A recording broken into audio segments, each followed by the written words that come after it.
So I didn't start running till my sophomore year in high school. That's when I joined cross country. And I was one of the last on the team to finish runs, like in practices and in meets. By the end of the year, I was around the second or third girl coming in behind one of the best in the state. And that's kind of where my love for running developed. Women's running.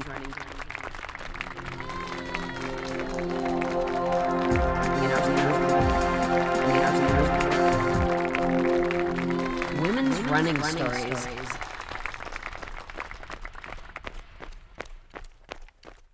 My name is Kassie Parker.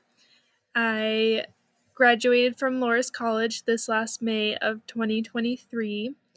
I was a collegiate runner, a distance runner for cross country and track and field.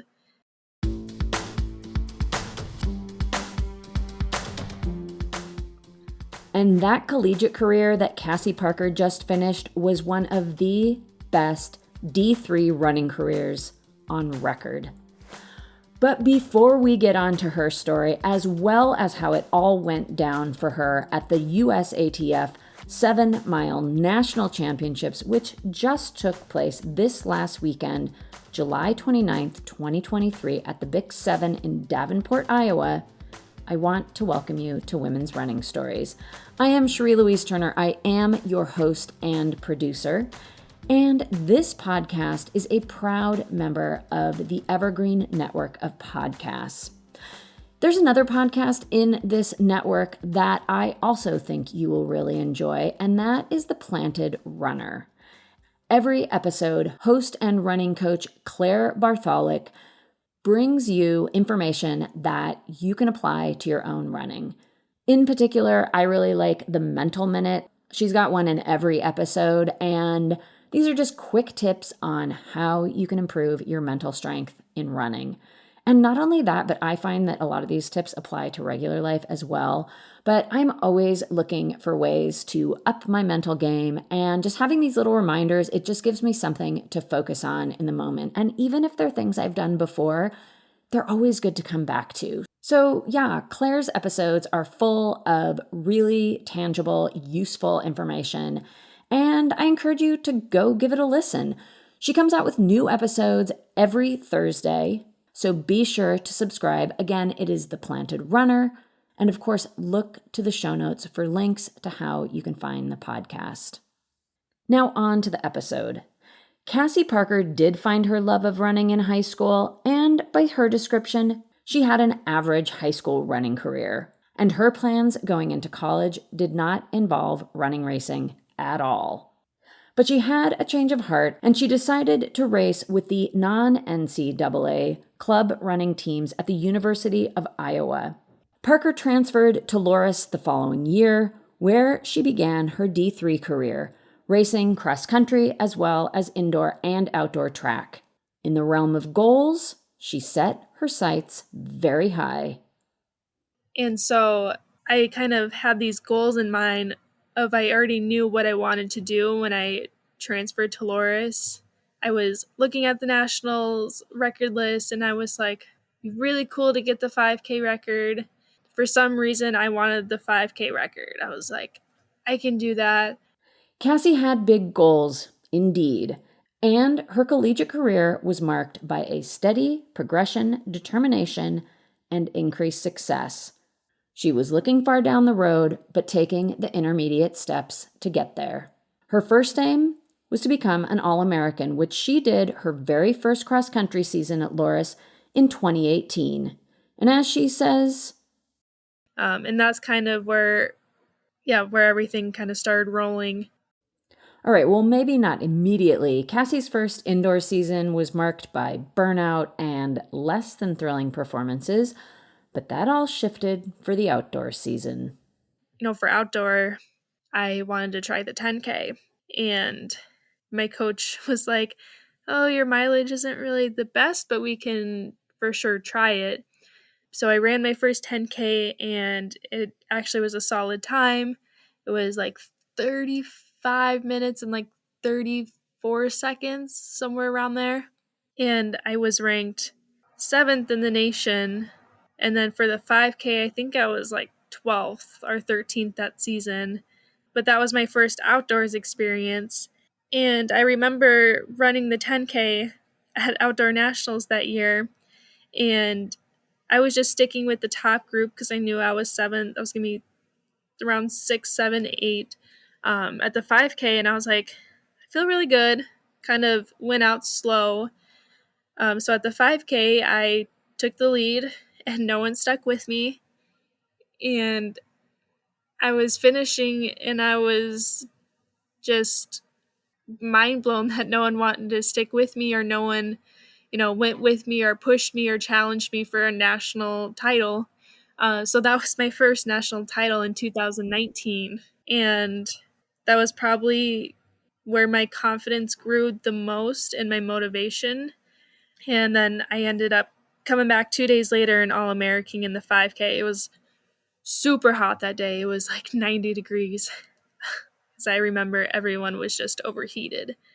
And then that was also when our team won the very first national championship in Loras history. So that was an amazing experience with my teammates. Coming off of that outstanding outdoor season, Kassie went in to the 2019 cross-country season feeling fit and confident, with a goal to place in the top 5 at the national championships. And she met that goal with a 5th place finish. And then COVID hit, shutting down racing through 2020, all the way until the outdoor season the following year. Outdoor Nationals 2021, I got runner-up in the 10K and 7th in the 5K. And from that point, I knew I was going to have to start working a little bit harder to reach the goals I wanted to achieve. So the last 2 years, with the help of my coaches and the help of my assistant coach, who always helped pace me in workouts and stuff, we set some goals. Like I wanted to win cross-country title, and I wanted to obviously win some indoor and outdoor races. So going into 2021 cross-country, just kind of building my mileage. My fitness was getting better, and that's where 2021 was where I won my first cross-country national title.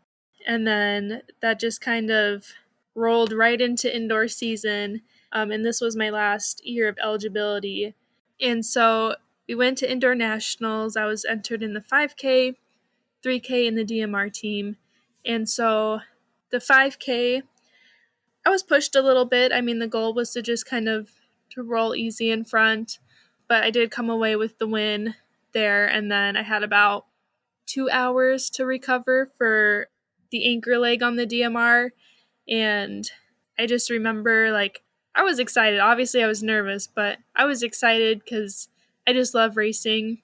And I remember Alyssa was on the third leg, and she was able to, like, put ourselves in, like, 5th or 4th. And I remember getting the baton, like, oh my gosh, I really hope, like, I can do this. Like, I've never, pushed myself like this before.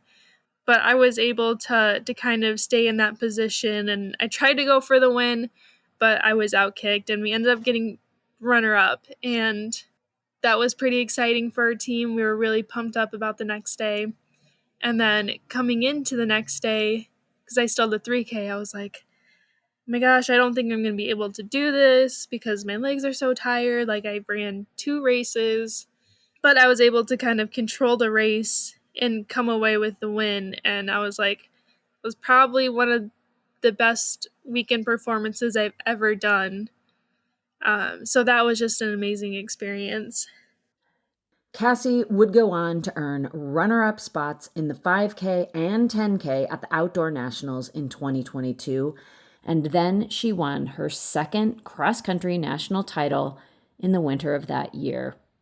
With no more indoor eligibility in 2023, Kassie turned her focus completely on the outdoor season with some big goals. She had already set the D3 10K record the year before at a meet at Stanford, but she still had her sights set on that 5K record. Yeah, my senior year, I was really able to just kind of build on mileage for this upcoming track season. And I think that was a really nice thing to have without worrying about racing every other weekend. And then, because then I don't feel like you get the proper buildup of mileage. And so coming back for racing, I was a little nervous because I was like, I don't know if I'm in shape. I haven't raced in a while. But we did a tune-up and I felt good. And then we've flown out to Stanford the last 2 years, and that's where I ran my first fast 10K where I broke the national record the first time. And so we decided to go out there for the 10K and 5K. So we went out to Stanford for the 10K, and it was really packed field with Division I athletes, Division I All-Americans. So it was just kind of nice to have people to run with, and I was just kind of able to get in a pack and just kind of settle and go for it there. And that's where I reset the D3 national record in the 10K, and I went 32:36, and that was a pretty great feeling. But then I was like, I still got one more race coming up. Like, we still got to break this 5K record that I set my mind to do when I was a freshman in college, like 5 years prior. So we went back out there 2 weeks later to run the 5K, and I was probably the most nervous I've ever been for a race, just because it was one of the hardest records in Division III by far. So I remember running for the 5K, and I did go out a little too fast, but there was two packs. There was a pack up front and then a pack kind of behind on pace. So I decided to go out hard and just kind of stick with it. I remember finishing, and I was trying to just hold my legs together because I was like, I really want this. And I wasn't sure there was going to be another moment I was going to be able to break it. And I remember finishing in like 15:37. And I remembered, I knew the record was like 15:37, but I didn't know if it was like what the point seconds was. So when we got our official results, we realized it was 15:37.00. And then I was like, well, that's for sure it.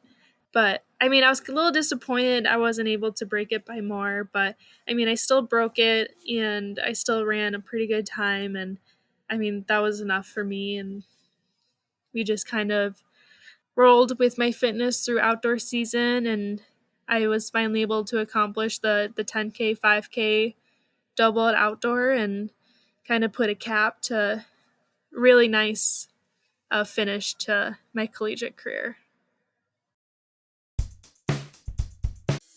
Hi, I'm Christina Yerling Biro, host of the podcast Pop Culture Confidential. Join me as I go way behind the scenes with some of the most influential people in entertainment and media. Hear actors such as Succession's Brian Cox talk about his favorite characters to play. There always has to be a mystery. The audience have to be in a situation where they want to know what's going on. Meet studio execs like Pixar chief Pete Docter and learn his secret on how he makes us cry. Emotion is our first language. And so many others who are defining popular culture, from Obama speechwriter David Litt to Top Chef host Padma Lakshmi. We don't often think about food politically, or we don't want to, but it really is. Join me. Search for Pop Culture Confidential wherever you get your podcasts.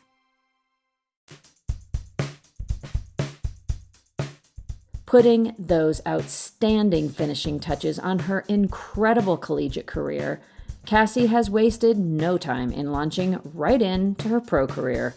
She lined up just a few weeks ago at the USATF 6K National Championships, where she ran a solid race to finish 8th. And then she set her sights on the USATF 7-mile National Champs at Bix. She had run this course twice before, once for fun right before her sophomore year, and then again last year as a member of the elite field. And although last year had drawn a stellar field, it wasn't a USA championship event. This year, after track, I kind of knew I wanted to do the Bix, and I was really excited about it because I was maintaining my fitness, whereas last year I was just kind of getting ready for cross country. And obviously I was able to go to the elite field, and this year it was a USA race. So I knew the field was going to be a little bit faster than last year, but I was still motivated and still like set my mind to be like top 10. Obviously, I wanted to PR, and it's a really tough course.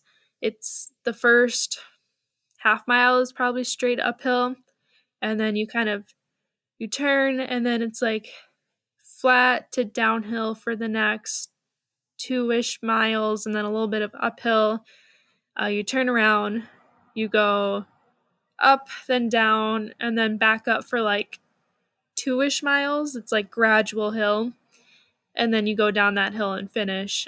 So it's a really tough course, and I think one of the things that was helping me is that I knew the course a little bit better than most of the elites, and I was kind of able to train up for this race knowing the course and knowing how tough it was on me last year.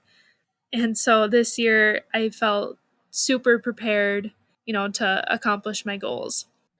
Kassie is also taking into account that with her collegiate racing behind her, she is up against a whole new level of competition. From here on out, she'll be racing against the best of the best at championship events, the ever more competitive women's pro elite field. I would definitely say there's been kind of a mind adjustment to, to running with these new people and running with really good athletes. It's just kind of been like I get really nervous, and then I'm kind of like overthinking it. But then it's really nice because my fiance is able to kind of reassure me, like, no, you belong in this field. And that kind of reassures me. But then it's like when I get on the line and the gun goes off, like, I'm just there to race like them. And I definitely belong, and I'm able to kind of push myself. And so just kind of reassuring myself that, I belong in the mix, and I can, definitely keep improving and even pushing myself further.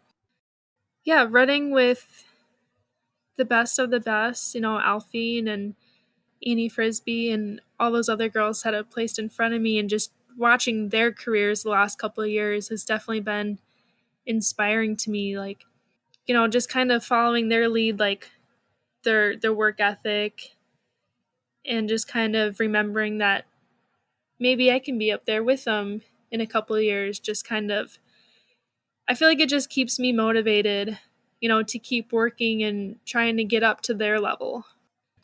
And at these road races, I'm just turning 24 next month. So just having that in mind, and I'm just like, I'm looking up to all these girls and who are like finishing in, with me in the top 10. And I'm like, I feel like the youngest here. And so just kind of that drive, like I'm still like pretty young compared to them, and I still have so much ahead of me to improve. And I think that's like another aspect that's been kind of, something to motivate me. Like after my 6K in Ohio, USA National Championships, like that was kind of something going into the Bix. Like, yes, I can get top 10, but in the future, like potentially I want to win a Bix. Kassie appears to be entering her pro career in a way that looks very similar to her collegiate career. She's got big future aspirations, but in the moment, she's going after the step-by-step interim goals that can help get her there. So on Saturday, she lined up fit and ready to go after a top 10 finish and a race PR. Yeah, so after the gun went off, I just kind of remember I was like right in the middle. I was going up the hill, and I was like, I can easily put this hill down, just because I was at my fiance's hometown, and there's just an abundance of rolling hills. And so I was running on that every day, and I went up the hill, and I was like, it's just like my medium runs, like just going up a hill. It's not going to tire me out. Like I've done these like the last 2 weeks. So just kind of keeping my mind positive and seeing some girls in front of me, and just keeping in mind, just because I ran the Bix last year, and I knew that some of the girls didn't know the course as well. So kind of using that to my advantage, I was able to use some hill strength and just kind of get behind some really good girls, and kind of reaching the 2 miles, like, okay, this is a really good 2 mile time for going up the hill and kind of cruising downhill. And I remember a couple of the girls looking over their shoulder, and I was like, okay, they're tired, because I only do that if I'm tired and I want to know how close people are behind me, which I really try not to, so I'm not wearing out my energy. And this was only about around the 3 miles. And I was like, okay, I'm closing the gap on them. And I knew if I passed them, I would be able to kind of hold my position. And it was really nice being at the Bix too, because it's kind of like a hometown feeling of, at any point during the race, I hear people cheering for me, or they just know me. And it was really awesome because there was so many people cheering for me, at every mile marker. I always heard someone saying, "Go Kassie." So that was really awesome, and just kind of, helped push me a little bit. So then at the halfway point, I remember, because that's kind of where the gradual hill incline starts for about 2.5 miles. And at that point, there was a Jessie Carden on Hanson Brooks kind of passed me, and I kind of knew at some point I was going to probably get passed, and I was kind of fatiguing out a little bit. And so two other Hanson Brooks girls, Anne Marie Blaney and Olivia, they ended up passing me, and I was just trying to kind of close the gap on them and maintain my position in 8th place. And I remember after it was about 5.5 miles in, I was like, oh my gosh, I'm really tired. It's just, you're still going uphill. And I was like, well, if I'm tired, they're tired. I just got to finish. I felt like I was on set to PR, and, I didn't know how far the girls behind me were, but I was like, I just got to get to the top of that downhill and then just go from there. So I was kind of able to kind of close the gap, and I was really grateful when I saw the downhill, and that's kind of where you really start rolling, around 5 flat pace. And I was like, I can do this. I can close the gap and maybe catch them. Just from hill workouts, I can recover pretty fast downhills, and then return to the finish. And I felt pretty strong and closed the gap a little bit. Wasn't really able to catch anyone, but I held my position. And I remember looking at the clock, and I was like, 38 minutes. I was like, that's over a minute PR for me.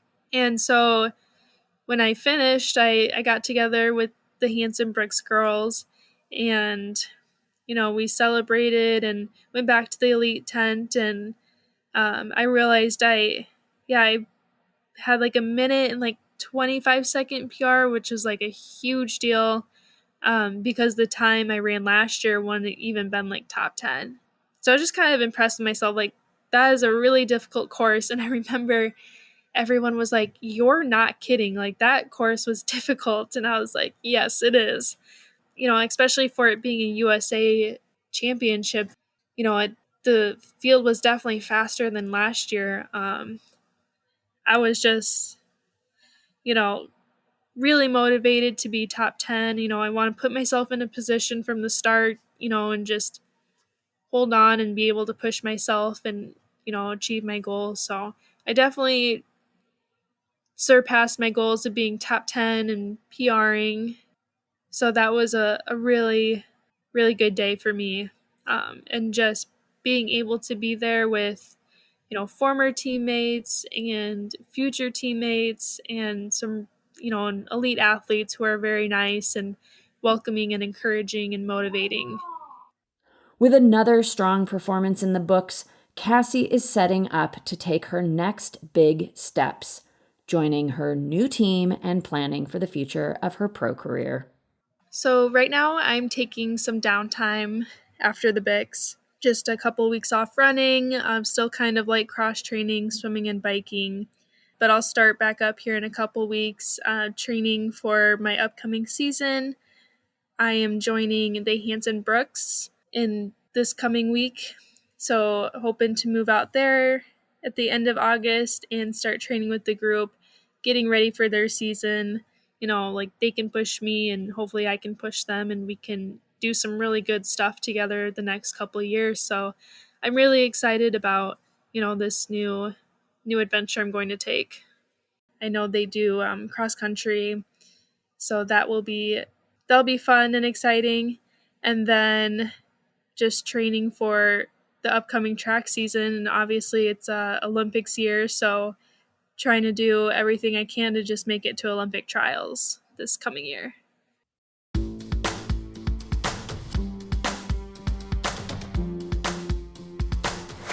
End of this race report. A huge congratulations to Kassie Parker on earning her way onto her first pro team, and also congratulations on a truly remarkable college career, and also for meeting these first goals as a pro runner. Kassie will be focusing on the 10K for her first upcoming Olympic trials bid, and of course I wish her great strength and health in all her upcoming ventures.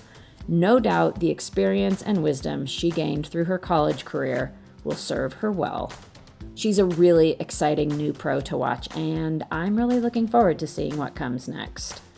I want to thank Kassie Parker for sharing her running story and for sharing how it all went down at the USATF 7-mile National Championships. For stories focused on earlier races in the season, please see our previous race reports. We have one race report featuring Molly Huddle talking about the New York City Half Marathon, and all the rest of them have been focused on the USATF road race circuit events. These are national championship events for various distances that take place all around the country all year long. Each event offers up some nice cash prizes for the elite pro fields, as well as the opportunity to win a national title. Racers also earn points that go toward the overall series rankings. And currently, the top 3 in the standings after Bix are Edna Kurgat, Nell Rojas, and Emma Grace Hurley. And we happen to have race reports featuring each one of these runners. All right, well, that is going to do it for this episode. Please look to the show notes for links to how to keep up with the Planted Runner, and also ways you can keep up with women's running stories. I will also include links to our earlier race reports. Thank you so much for listening. I always appreciate you being here. I also want to let you know that I do not make these episodes all by myself. Cormac O'Regan makes all of the original music that you hear, and he does that from his home studio here in Cork, Ireland.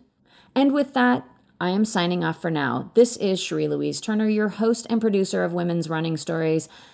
I am coming to you from my home closet studio, also in Cork, Ireland. And until next week, I wish you healthy, joyful strides forward.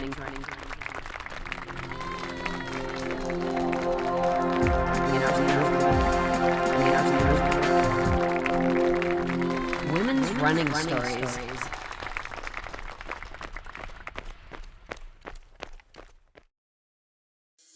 Hi, I'm Christina Yerling-Biro, host of the podcast Pop Culture Confidential. Join me as I go way behind the scenes with some of the most influential people in entertainment and media.